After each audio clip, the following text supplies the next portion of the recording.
Hi all, ಎಲ್ರಿಗೂ ನಮಸ್ಕಾರ. Welcome back to my channel Vino's glimpse. ನಾನು ನಿಮ್ಮೆಲ್ಲರ ಪ್ರೀತಿಯ ವನಿತಾ. ಇವತ್ತಿನ ಹೊಸ ವಿಡಿಯೋಗೆ ನಾನು ನಿಮ್ಮೆಲ್ಲರಿಗೂ ವೆಲ್ಕಮ್ ಮಾಡ್ತಾ ಇದ್ದೀನಿ. ಇನ್ನು ನಾನು ಬಂದು ವರ್ಕಿಂಗ್ ವುಮೆನ್ ಬ್ಲಾಗ್ಸ್, ಅದ್ರ ಜೊತೆಗೆ ನನ್ನ ಸೆಕೆಂಡ್ ಪ್ರೆಗ್ನೆನ್ಸಿ ಜರ್ನಿ ಕೂಡ ಶೇರ್ ಮಾಡ್ತಾ ಇದ್ದೀನಿ ನಿಮ್ಗಳ ಜೊತೆ. ಇನ್ನು ನೀವು ಯಾರಾದರೂ ನನ್ನ ಚಾನಲ್ಗೆ ಸಬ್ಸ್ಕ್ರೈಬ್ ಆಗದಲ್ಲೇ ನೋಡ್ತಾ ಇದ್ದೀರಾ ಅಂದರೆ ಬೇಗ ಹೋಗಿ ನನ್ನ ಚಾನಲ್ಗೆ ಸಬ್ಸ್ಕ್ರೈಬ್ ಆಗಿ ಸಪೋರ್ಟ್ ಮಾಡಿ ಅಂತ ಹೇಳ್ತಾ ಇವತ್ತಿನ ವಿಡಿಯೋನ ಶುರು ಮಾಡೋಣ. ಇನ್ನು ಇವತ್ತಿನ ವಿಡಿಯೋನಲ್ಲಿ ಮೇಜರ್ ಆಗಿ ಮಲ್ಕೋಬೇಕಾದಾಗ ಇರೋವಂತಹ ಪ್ರಾಬ್ಲಮ್ಸ್ ಪ್ರೆಗ್ನೆಂಟ್ ಲೇಡೀಸ್ಗೆ ಬಗ್ಗೆ ಮಾತಾಡೋಣ ಇವತ್ತು. ಇನ್ನು ಯಾವ ಪೊಸಿಷನ್ ಅಲ್ಲಿ ಮಲಗಿದ್ರೆ ಕಂಫರ್ಟಬಲ್ ಅನ್ಸುತ್ತೆ, ಮತ್ತೆ ಯಾವ ಪೊಸಿಷನ್ ಅಲ್ಲಿ ಮಲಗಿದ್ರೆ ಮಗುಗೆ ಒಳ್ಳೇದು ಅನ್ನೋದ್ರ ಬಗ್ಗೆ ಕೂಡ ಇವತ್ತು ಮಾತಾಡೋಣ. ಸೊ ಇದ್ರ ಬಗ್ಗೆ ನಾನು ಹುಡುಕ್ತಾ ಹೋದಾಗ ಒಂದಷ್ಟು ವಿಚಾರಗಳು ನನಗೆ ತಿಳಿದಿದಂಥದ್ದು ನಾನು ಜೊತೆ ಶೇರ್ ಮಾಡ್ತಾ ಇದ್ದೀನಿ. ಸೊ ಸಾಕಷ್ಟು ಪ್ರೆಗ್ನೆಂಟ್ ವುಮೆನ್ಸ್ ಅಥವಾ ಯಾರು ಪ್ಲಾನ್ ಮಾಡ್ತಾ ಇದ್ದೀರಾ ಅಂಥವ್ರಿಗೆ ಐ ಥಿಂಕ್ ಈ ಒಂದು ಟಿಪ್ಸ್ಗಳೆಲ್ಲನೂ ಹೆಲ್ಪ್ ಆಗುತ್ತೆ ಅಂತ ಅನ್ಕೋತೀನಿ. ಸೊ ಜಾಸ್ತಿ ಡಿಲೇ ಮಾಡ್ದಲೇ ಇವತ್ತಿನ ವ್ಲಾಗ್ನ ಶುರು ಮಾಡೋಣ. ಸೊ ಮೊದಲಿಗೆ ಯಾವ ಕಡೆ ಮಲಗಬೇಕು ಅನ್ನೋಂಥದ್ದು ಒಂದು ದೊಡ್ಡ ಪ್ರಶ್ನೆ ಆಗುತ್ತೆ. ಬಿಕಾಸ್ ಮಗು ತಲೆ ಯಾವ ಕಡೆ ಇದೆ, ಕಾಲು ಯಾವ ಕಡೆ ಇದೆ, ಬಿಕಾಸ್ ಸ್ಕ್ಯಾನಿಂಗಲ್ಲಿ ನಾವು ನೋಡಿದಾಗ ಒಂದು ರೀತಿ ಇಮ್ಯಾಜಿನೇಷನ್ ಸೆಟ್ ಆಗಿರುತ್ತೆ ಮೈಂಡಲ್ಲಿ. ಸೊ ಅದ್ರ ಬೇಸಿಸಲ್ಲಿ ನಾವು ಯಾವ ಕಡೆ ಮಲಗಬೇಕು, ಈ ಕಡೆ ಮಲಗಿದ್ರೆ ತಪ್ಪ ಅಥವಾ ಈ ಕಡೆ ಮಲಗಿದ್ರೆ ಸರಿನಾ ಅನ್ನೋ ಕನ್ಫ್ಯೂಷನ್ಸ್ ಅಂತೂ ನನಗೂ ಇತ್ತು. ಇನ್ಫ್ಯಾಕ್ಟ್ ಫಸ್ಟ್ ಬೇಬಿನಲ್ಲಿ ನಾನು ಆಲ್ವೇಸ್ ಲೆಫ್ಟಿಗೆ ಮಲಗ್ತಾ ಇದ್ದೆ. ನನಗೆ ಲೆಫ್ಟೇ ತುಂಬ ಕಂಫರ್ಟಬಲ್ ಅಂತ ಅನ್ನಿಸ್ತಾ ಇತ್ತು. ಒಂದು 5-6 ನಿಮಿಷ ಏನಾದರೂ ರಿಲ್ಯಾಕ್ಸ್ ಮಾಡಬೇಕು, ಒಂದೇ ಕಡೆ ಮಲಗಿ ಪೇನ್ ಬರ್ತಿದೆ ಅಂದಾಗ ಮಾತ್ರ I used to sleep towards the right. ಇಲ್ಲ ಅಂತ ಅಂದಿದ್ರೆ ನಾನು ಮೋಸ್ಟ್ ಆಫ್ ದ ಟೈಮ್ ಲೆಫ್ಟಲ್ಲೇ ಮಲ್ಕೋತಾ ಇದ್ದೆ. ಬಟ್ ಇವಾಗ ನೋಡಿದಾಗ ಅನಿಸುತ್ತೆ ಲೆಫ್ಟ್ ಸೈಡ್ ಮಲ್ಗೋದ್ರಿಂದ ತುಂಬ ಕಂಫರ್ಟಬಲ್ ಅನಿಸುತ್ತೆ, ಮತ್ತು ಮಗುಗೂ ಕೂಡ ತುಂಬ ಒಳ್ಳೆಯದು ಅಂತ ಹೇಳ್ತಾರೆ. ಸೊ ಯಾಕೆ ಅದು ಮಗುಗೆ ಒಳ್ಳೆಯದು, ಮತ್ತು ರೈಟ್ ಸೈಡ್ ಮಲಗಿದ್ರೆ ಏನು ತಪ್ಪಾಗುತ್ತೆ ಅನ್ನೋಂಥದ್ದು ಎಲ್ಲದನ್ನು ಡಿಸ್ಕಸ್ ಮಾಡೋಣ ಇವತ್ತು.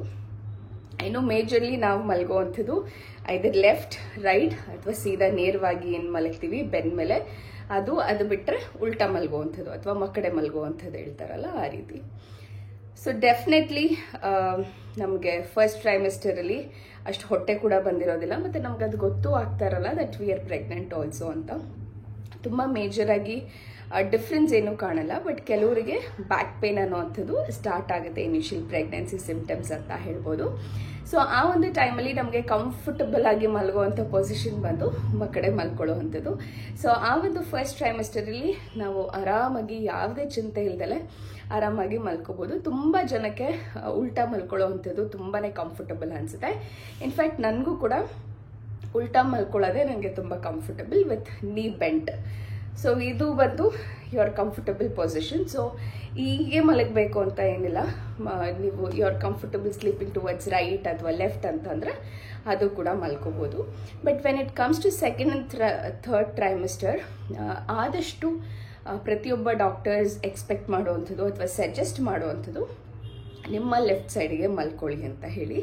ಸೊ ಲೆಫ್ಟ್ ಸೈಡಿಗೆ ಮಲ್ಕೋದ್ರಿಂದ ನಮ್ಮ ಉಸಿರಾಟಕ್ಕೂ ಈಸಿ ಆಗುತ್ತೆ ಆ್ಯಂಡ್ ಬ್ಲಡ್ ಸರ್ಕ್ಯುಲೇಷನ್ ಕೂಡ ಈಸಿ ಆಗುತ್ತೆ ಅನ್ನೋ ಕಾರಣಕ್ಕೆ ಲೆಫ್ಟ್ ಸೈಡ್ ಮಲ್ಗಿ ಅಂತ ಹೇಳ್ತಾರೆ. ಇನ್ನು ಕೆಲವೊಬ್ಬರು ಲೆಫ್ಟ್ ಸೈಡಿಗೆ ಮಲ್ಕೋ ಕಂಫರ್ಟಬಲ್ ಇರಲ್ಲ, ಏನೋ ಒಂಥರ ಉಸಿರಾಟಕ್ಕೆ ಕಷ್ಟ ಆಗ್ತಾ ಇರುತ್ತೆ, ಎದಳಕ್ಕೆ ಕಷ್ಟ ಆಗುತ್ತೆ ಅಥವಾ ಮಲ್ಗಕ್ಕೆ ಕಷ್ಟ ಆಗುತ್ತೆ, ಈ ಥರದ್ದೆಲ್ಲ ಪ್ರಾಬ್ಲಮ್ಸ್ ಫೇಸ್ ಮಾಡ್ತಾರೆ.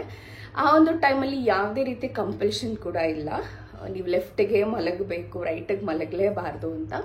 ಬಟ್ ಆದರೆ ಆದಷ್ಟು ರೈಟಿಗೆ ಮಲಗೋದನ್ನ ಕಮ್ಮಿ ಮಾಡಿ ಅಂತ ಹೇಳ್ತಾರೆ. ಯಾಕೆ ಅಂತ ಹೇಳಿದ್ರೆ ಬೇಸಿಕಲಿ ನಮ್ಮ ಬಾಡಿ ಆರ್ಗನ್ಸ್ ಅಥವಾ ನೋಡ್ತೀವಿ ಅಂತ ಅಂದರೆ ನಮ್ಮ ಬಾಡಿ ಪ್ರೆಷರ್ ಏನಿದೆ ಅಥವಾ ನಮ್ಮ ಬೆಲ್ಲಿಯ ಪ್ರೆಷರ್ ಏನಿದೆ ಅದು ಲಿವರ್ ಮೇಲೆ ಬೀಳೋ ಚಾನ್ಸಸ್ ಇರುತ್ತೆ.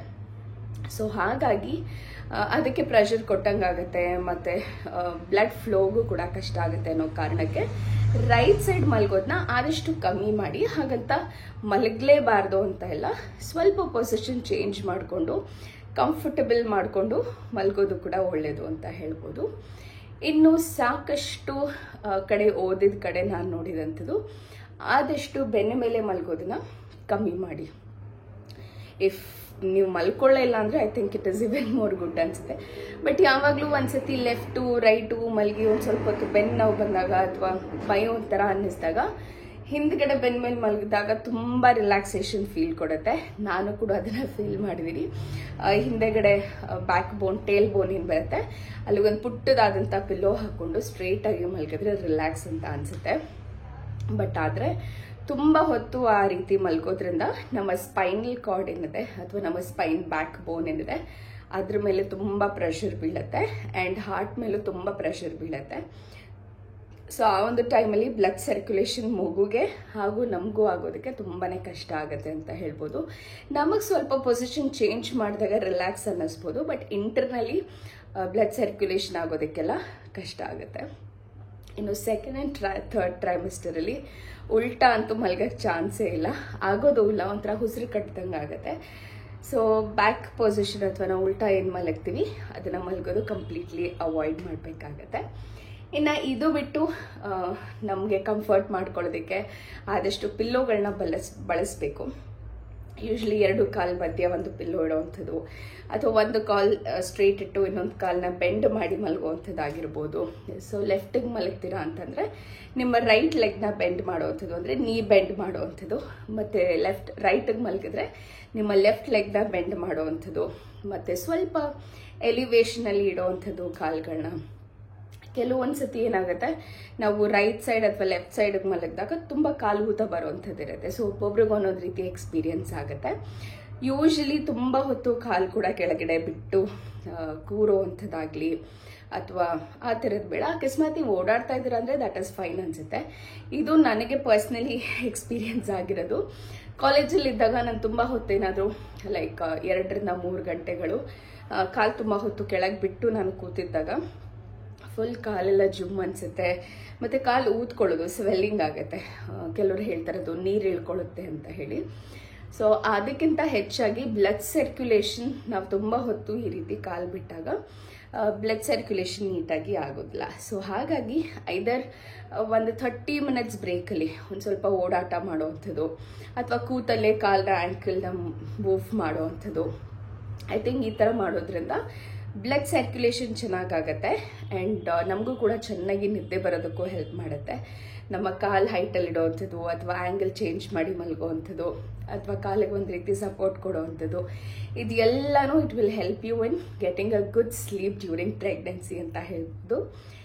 ಇನ್ನು ಒನ್ ಮೋರ್ ಟಿಪ್ ಅಂತ ಹೇಳಿದ್ರೆ, ಯೂಶ್ವಲಿ ವರ್ಕಿಂಗ್ ವುಮೆನ್ಗೆ ತುಂಬ ವೇಟ್ ಗೇನ್ ಆಗ್ತಾ ಇರ್ತೀವಿ ನಾವು, ಆ್ಯಂಡ್ ನಮ್ಮ ಎಲ್ಲ ಪ್ರೆಷರು ನಮ್ಮ ಕಾಲುಗಳ ಮೇಲೆ ಇರುತ್ತೆ. ಸೊ ಆದಷ್ಟು ಮಲಗೋ ಟೈಮಲ್ಲಿ ಒಂದು ಫುಟ್ ಮಸಾಜ್ ಅಥವಾ ಆಕ್ಯುಪ್ರೆಷರ್ ಅಂತ ನಾವೇನು ಕರಿತೀವಿ ಅದನ್ನು ಕಂಪ್ಲೀಟ್ ಫುಟ್ಗೆ ಮೇಲಿಂದ ಕೆಳಗಡೆ ಕೆಳಗಿಂದ ಮೇಲೆ ನಮ್ಮ ಹೆಬ್ಬೆಟ್ಟಿನ ಸಹಾಯದಿಂದ ನೀಟಾಗಿ ಪ್ರೆಸ್ ಮಾಡ್ಕೊಂಡು ಬಂದು ಒಂದು 5 ನಿಮಿಷ ಆ ರೀತಿ ಪ್ರೆಸ್ ಮಾಡ್ಕೊಂಡು ಬಂದು ಒಂದು ಸ್ವಲ್ಪ ಆಯಿಲು ಅಥವಾ ನಿಮ್ಗೇನಾದರೂ ಲೋಷನ್ ಹಚ್ಕೋಬೇಕು ಅಂತ ಅನಿಸಿದ್ರೆ ಆ ಲೋಷನ್ನ ಅಪ್ಲೈ ಮಾಡಿಕೊಂಡು ಮಲ್ಕೊಳ್ಳೋದ್ರಿಂದ ಒಂದು ರೀತಿ ರಿಲ್ಯಾಕ್ಸ್ಡ್ ಫೀಲ್ ಸಿಗುತ್ತೆ ಆ್ಯಂಡ್ ಕಂಫರ್ಟಬಲ್ ಆಗಿ ನೀವು ಮಲ್ಕೋಬೋದು ಅಂತ ಅನಿಸುತ್ತೆ.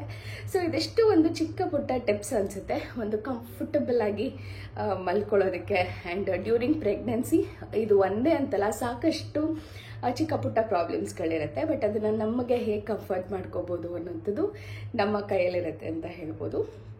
ಸೊ ಇದಿಷ್ಟು ವಿಷಯಗಳ ಬಗ್ಗೆ ನಾನು ನಿಮ್ಮ ಜೊತೆ ಮಾತಾಡಬೇಕಾಗಿತ್ತು. ಸೊ ತುಂಬ ಜನ ನನ್ನ ವ್ಯೂವರ್ಸ್ ಪ್ರೆಗ್ನೆಂಟ್ ಆಗಿದ್ದಾರೆ ಮತ್ತು ಈಗಷ್ಟೇ ಡೆಲಿವರಿ ಮಾಡಿರೋ ಮದರ್ಸ್ ಇದ್ದಾರೆ. ಸೊ ಹಾಗಾಗಿ ಈ ಒಂದು ಇನ್ಫಾರ್ಮೇಷನ್ ಶೇರ್ ಮಾಡಬೇಕು ಅಂತ ಅನ್ನಿಸ್ತು.